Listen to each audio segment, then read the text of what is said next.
Yeah. So, I see you have a new book out. Oh yeah, oh yeah, oh yeah. Can you care to tell the people a little bit more about the book? Let me see it. It's called The DNA of Sound: Exploring the Esoteric Character of the Hebrew Language by Chief Abdiel. Well, it says Abdiel Ben Lewi, but he is a chief. That ain't Zion Lexx. Zion Lexx, as we know him. It's $20 US, $25.41 Canada. So we're gonna put all this information up. What inspired you to write this new project? This is your fourth book now, right? Right, it's my fourth published book. Your fourth public book. Right. What inspired me to write this particular book right here, The DNA of Sound, is not my love for being deep, because I've already seen some of the hate coming already. Because some people just love to hate me, and I don't mind that, because they say until you're being hated on hard, you're not doing enough work. When you come home from a bad day of people hating on you, your parents who have the experience are supposed to motivate you with wisdom and tell you, son, daughter, do you understand that the hate that's coming your way is actually a sign of an unexpressed or a embarrassed to expressed, or people concealing their love for you? Hate is not always genuine. Sometimes hate is concealed love. Some people really envy you. Some people love you so much that they begin to envy you. Some people envy you so much that they begin to hate you. But there's usually a timeline cognitively. Those people usually began loving you. And contrary to popular opinion, the title name, DNA of Sound, I'm not trying to get deep. We're talking about DNA. What does DNA consist of? Well, we know for a fact that we speak of what? The 22 what? Chromosomes. Right. These are the basing building blocks of DNA. But guess what? The Hebrew language has 22 letters. And we know that the universe was created in 7 days. Nah, I got you. I know your book. Shishet Yamim Ta'avod We Asita Kal Melaktika. Our book says 6 days shall you labor and you do work. Because God created the world in 6 days, so that was slick, brother. Don't say the world was created in 7. It actually was.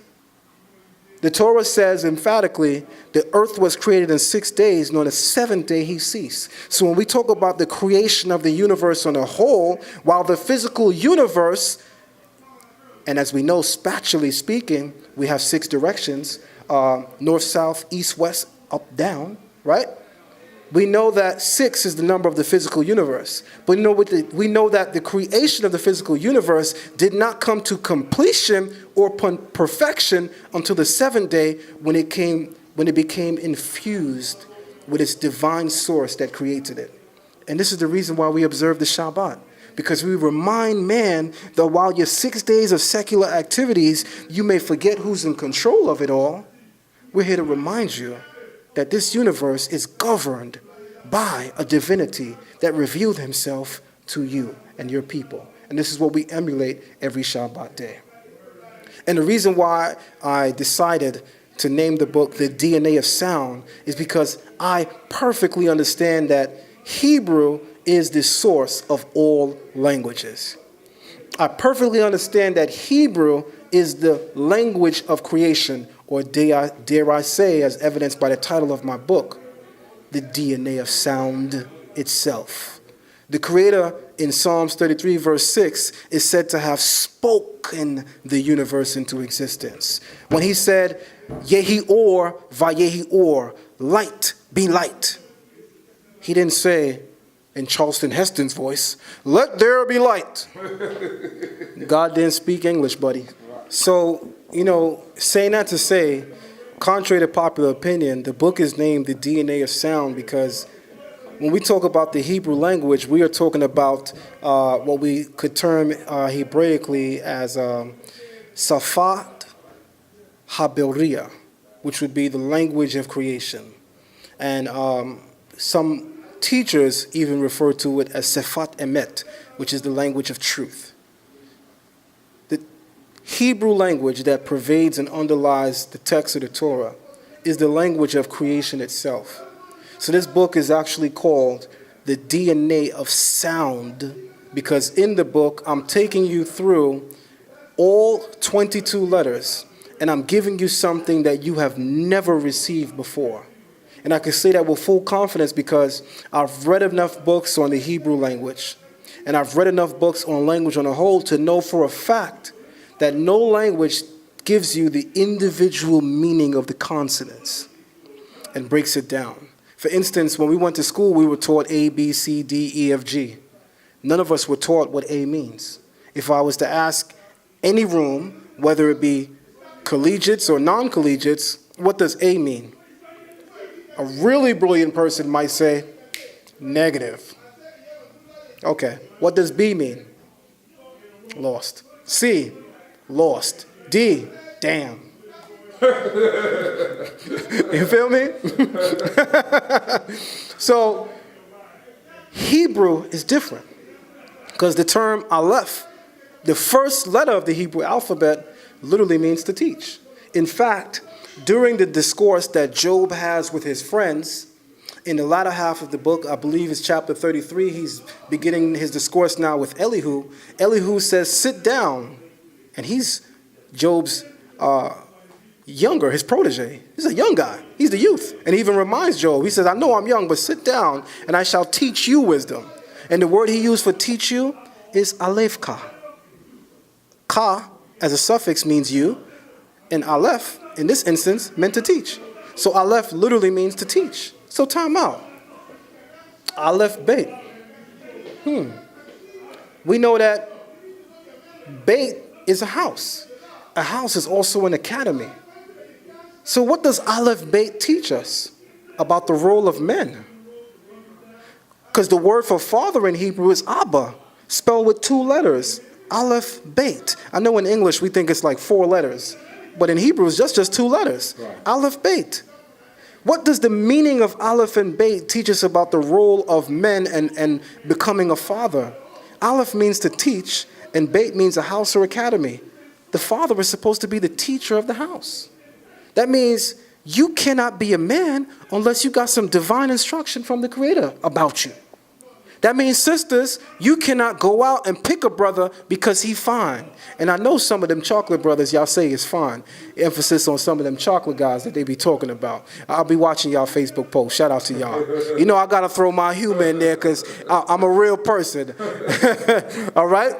You can't go pick a brother because, you know, everything about him that you can see is just damn. Nah.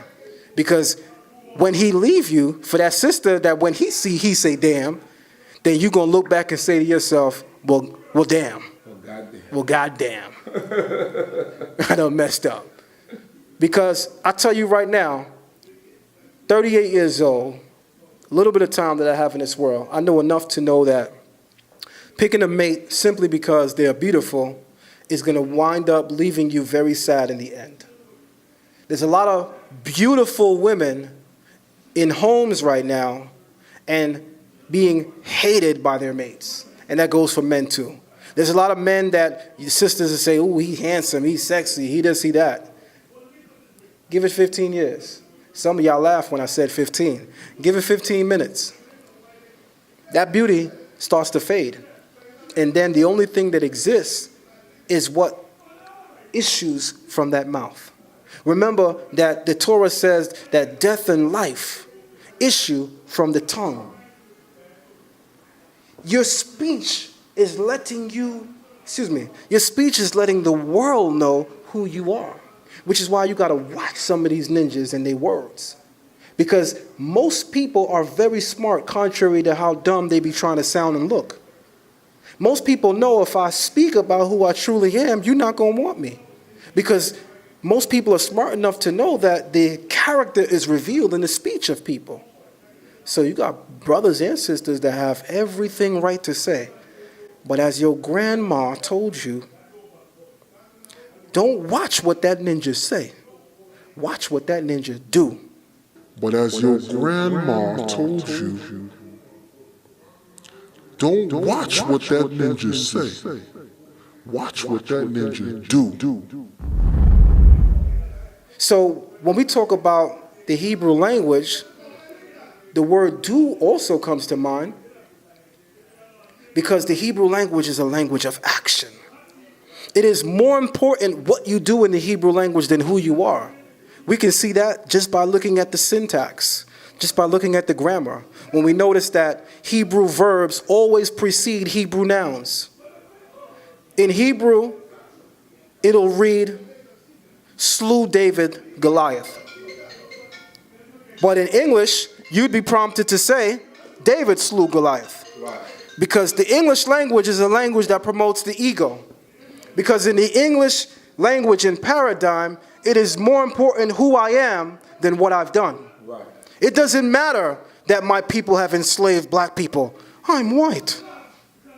It doesn't matter that black people are systematically enslaved through generational racism. Because that wasn't me. But I am a Douglas. I am a Mick Franklin. And you know what we do. So get over it, darky. That's what they're going to tell you. So make no mistake about it without being too deep. This book is going to take you through a journey of all 22 letters in the Hebrew alphabet. And by the time that you're finished reading through all 22 letters of the Hebrew alphabet, not only will your level of education in the Torah be raised, because I'm using the Torah as the guide or the yardstick or the barometer by which I'm measuring the essence of the Hebrew alphabet. So I'm giving you several examples from the Torah which shows you how these letters are used in order to frame these points that I make. By the time you finish reading this book, I don't care if you know Hebrew from Aleph to Tav or from Tav to Aleph. And that's possible. There's people that know the Hebrew alphabet backwards. They say Tav, Shin, Resh, Kuf, Zadeh, Pei, Ayin, Samek, Nun, Mem, Lamed, Kaf, Yod, Tet, Kate, Zion, Wav, Hey, Dalet, Gimel, Bet, Aleph. Some people bad like that. But then ask them to give you all 10 commandments in this correct order without stopping. And they don't know that because some of us just know how to show off. So my brother, thank you once again for this time. You know we always come back and we get up with each other. So, and as you see, very busy man, so he's getting the phone call. But it's been a pleasure to be here with you once again, and hopefully we could do this very soon. And we're looking into doing the academy. Oh, yes. Can you explain a little bit about that? Right. So what we're looking at doing right now is during the Passover season, and I want to give a shout out in this moment right now. Shout out to Yahoo Rock Blackwell, who's a boxer who I recently came in contact with, and we've become so cool that I've actually become the brother's mentor. He actually is a very, very passionate individual about Torah, and he actually asked me recently, what are some of the things that I would like to do going into 2018? And I said Israel. And this brother has a heart of gold, so we going together. In fact, this is something that I just learned literally 2 days ago, so me and you haven't even spoken on it. So that means it looks like I ain't going alone, because I'm hoping I'm going to have to bring more brothers with me. That way we all can go, because we've been talking about going to Israel together. Right. So, shout out to that brother, man. This is definitely not it for me. Going into 2018, man, we have so much more coming up. Again, we're going to Israel. We plan at some point to go to Egypt, but I can't see myself even talking Egypt before I discuss Israel. That sounds good. Yeah. Okay, thank you, my brother. I appreciate it. May the Most High God continue to bless you, and may the Most High God continue to bless the works of your hands, my brother. Hallelujah.